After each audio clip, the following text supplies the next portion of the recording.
Alright, hey guys, Miss Harper here. Wanted to go over finding these key features for our quadratics. Now, you've already learned how to find it given a graph and how to see that visually, and today we're going to learn about how to solve those things algebraically. Woohoo! Alright, so let's go ahead and jump in here. I'm actually going to skip this first slide.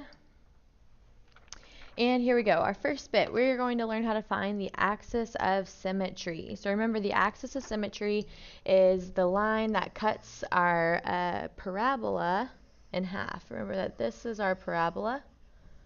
And the axis of symmetry is something that literally cuts it in half and makes it symmetrical on either side.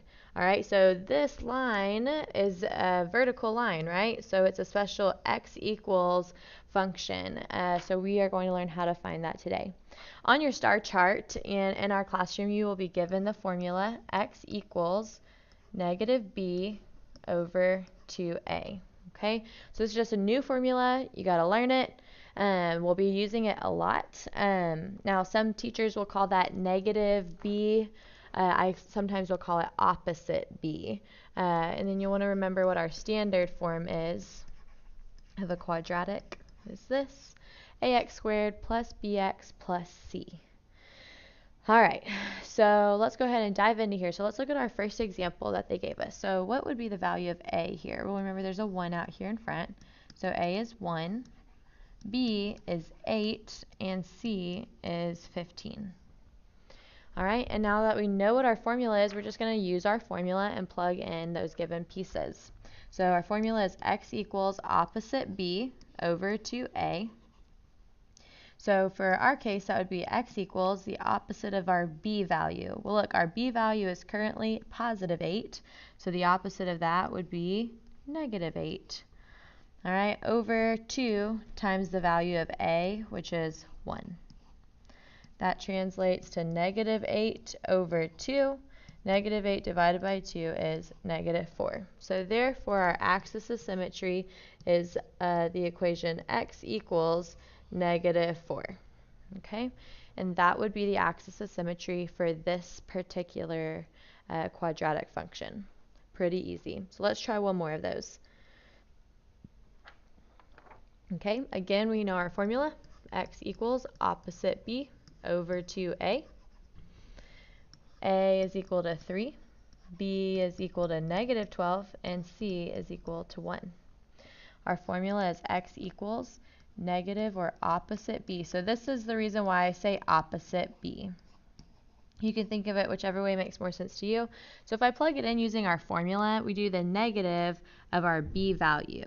So negative of negative 12, well, that's a double negative, so we end up getting positive 12, which is why I say just do the opposite of b. All right, so here we had a negative 12, so opposite b would be positive 12.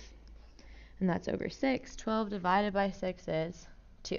So our axis of symmetry would be here at x equals 2, and on a graph that would look something like this. And here would be my axis of symmetry. So maybe my graph looks something like that. Awesome. Now, finding the next part, we're going to find our vertex. All right, the good news is the vertex and the axis of symmetry are closely related. So let's see why. So let's say this is my vertex. Woo. All right, and well, look, here's the deal. Our axis of symmetry goes straight, well, except if you're me drawing this, it goes straight through the vertex. All right, so that means at this coordinate point, whatever the x value is from our axis of symmetry will be the same x value of our vertex. So let's see what that looks like. So how do we find the vertex? So we're going to start by finding the axis of symmetry, basically. But again, the axis of symmetry and the x value of our vertex are the same thing. So we're going to use that formula to find the x value of the vertex. So I have a is equal to 1, b is equal to 6, and c is equal to 2. So x equals opposite b, so negative 6 over 2 times a.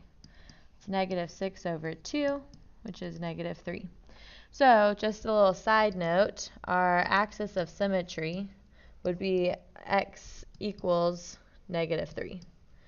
But let's go ahead and find our vertex. So the way that we use that, well, so if this is what we're trying to find, right, is our vertex.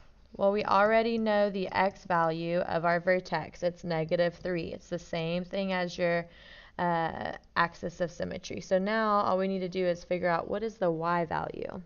So how can we figure that out knowing what the x value is? Well, it's actually not too bad. All we do is we look back to our original formula, or our original quadratic equation, and we're going to plug in the x value we know and see what we get for the y value. Okay, so I would have y equals, now I'm replacing my x with the x value that we now know. So that would be -3 squared plus 6 times -3 plus 2. All right, and you can solve that by hand if you want, or what's really nice is you can just pop this whole piece into your calculator so long as you're using your parentheses. All right, so be careful because remember you have to use parentheses sometimes in our calculators. So especially on this part, this first part, remember if you plug that into your calculator as -3 squared, it's going to get the wrong answer. It's going to tell you that it's -9. But we know that -3 times -3 is actually +9. So you have to put parentheses up there to get the right answer. Do you see the difference? So again, don't be lazy. Make sure you're using your parentheses. All right, so I'm going to plug that whole thing in. So we have -3 squared plus 6 times -3 plus 2. Then I hit enter and I get -7 for the y value. Super easy. So we get y equals -7, and that's just going to go over here, boop, for my vertex point, -7. So that means that this graph would look something kind of like this, -3, -7, maybe down here somewhere, and it would open up like this somehow. Alrighty. And that, again, is how we find the vertex. Remember, too, that the axis of symmetry would be right here as well at the line x equals -3. All right, so axis of symmetry, vertex. Let's practice one more round of the vertex. So first, we start by finding our x value, or the axis of symmetry. X equals opposite b over 2a. So in this case, x equals the opposite of our b value here would be -4. Over 2 times our a value, which is -2. All right, sorry, I was kind of being lazy here. You can totally write this out every time, and that's usually pretty helpful. All right, so I get -4 over -4. -4 divided by -4 is +1. So remember, side note, my axis of symmetry would be at the line x equals 1. But now I'm going to use my x value of my vertex to find the y value of my vertex. So again, we know part of it. Let's figure out what that y value is here. So I'm going to take my equation. I have y equals, and I'm going to replace my x's with my x value that I now know. So it's going to be y equals -2 times 1 squared plus 4 times 1 minus 1.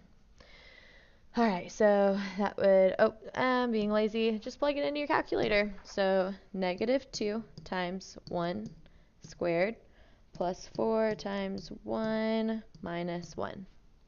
Plug that in and we end up getting +1. So y equals 1. All right, so that means my vertex for this particular graph is sitting at the point 1, 1. So it's somewhere like right here. Whoop. And actually, he would actually open up down the other way, but no big deal there. Okay, so now we know how to find our axis of symmetry and vertex. Our last thing that we're going to talk about is how to find the roots. Remember that roots, the acronym that we use is ROCKS. That stands for roots, zeros, x-intercepts, and solutions. I don't know why, but there are 4 words that mean the same thing. Ultimately, it's where is this guy going to cross our x-axis? And actually, you guys almost already know how to do that. And dun, dun, dun, dun, the trick is factoring. All right, so how do we find these things? Well, we're going to factor, which we already know how to do.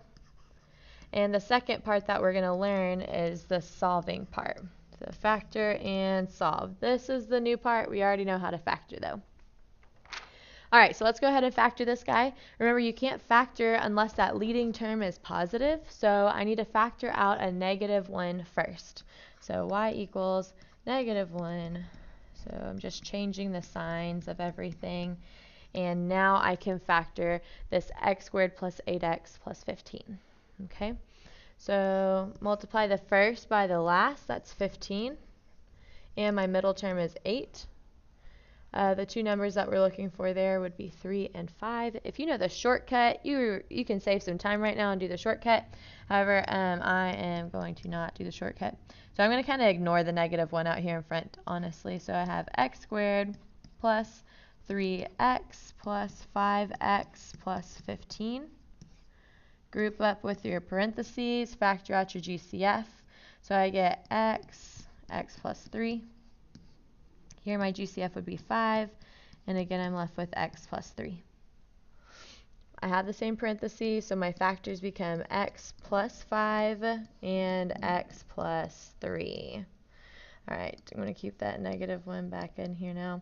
Alright, so now I have my two factors. My two factors are x plus 5 and x plus 3. So now that we factored it, the next step says to solve. So let's figure out, what does that part mean? I'm going to bring this up here. Woo. All right, so one of these fancy words is zeros, right? If you remember what a zero means in our linear game, that's a zero is representing where it's crossing the x-axis. And the reason why is it's because what makes y equal to 0. So I'm replacing that y with 0, x plus 5, and x plus 3. And now I'm going to set my two factors, this guy and this guy, equal to 0, and then I'm going to solve for x. So it's going to look like this. X plus 5 equals 0. X plus 3 equals 0. And then we solve for x. How would I solve for x here? Well, I just need to subtract 5 to both sides, and I get x equals -5. And over here, I would subtract 3 on both sides, and I would get x equals -3. All right, so those are showing me the x values at which they're crossing my graph. So we list those as coordinate points. So this would be at the point -5, 0, and -3, 0. So let's go ahead and plug that into our calculator real quick and take a look at that. Y equals -x squared minus 8x minus 15. And let's look at our graph. So there we can see, I'll drag over the big one too for just a second. So my first one is here at -3, 0, 4, and -5, 0. So you can see where they are crossing our x-axis at -3 and -5. Those would be our x-intercepts, our roots, our solutions, our zeros, okay? Let's do one more of those real quick. All right, so same thing. Still going to do our factor by grouping. 3 times -2 is -6. Our middle term is -5. So therefore our terms will be 1 and 6, where I need the 6 to be negative. So I rewrite my middle terms, 3x squared plus 1x minus 6x minus 2, parentheses, and factor out a GCF. Our GCF here would be x. I'm left over with 3x plus 1. Over here, my GCF would be 2, but since my leading term is negative, it has to be a -2. And again, I'm left over with 3x plus 1. I do have matching parentheses, so I can go ahead and rewrite my stuff. I get x minus 2 as one of my factors, and 3x plus 1 as my second factor. Once you've done that, now we take both of our factors and we set them equal to 0. Okay, so you could substitute in 0 for y, but basically we're just going to end up doing this. X minus 2 equals 0, and 3x plus 1 equals 0. Then we can solve for x. This one's the easy one. I get x equals 2. And over here, minus 1, 3x equals -1, divide by 3. And I get x equals -1/3. So remember, we list these as coordinate points. That means this graph's going to cross my x-axis at the point 2, 0, and at the point -1/3, 0. And those would be my two solutions here. And that's it. If you have more questions, come see me in tutorials.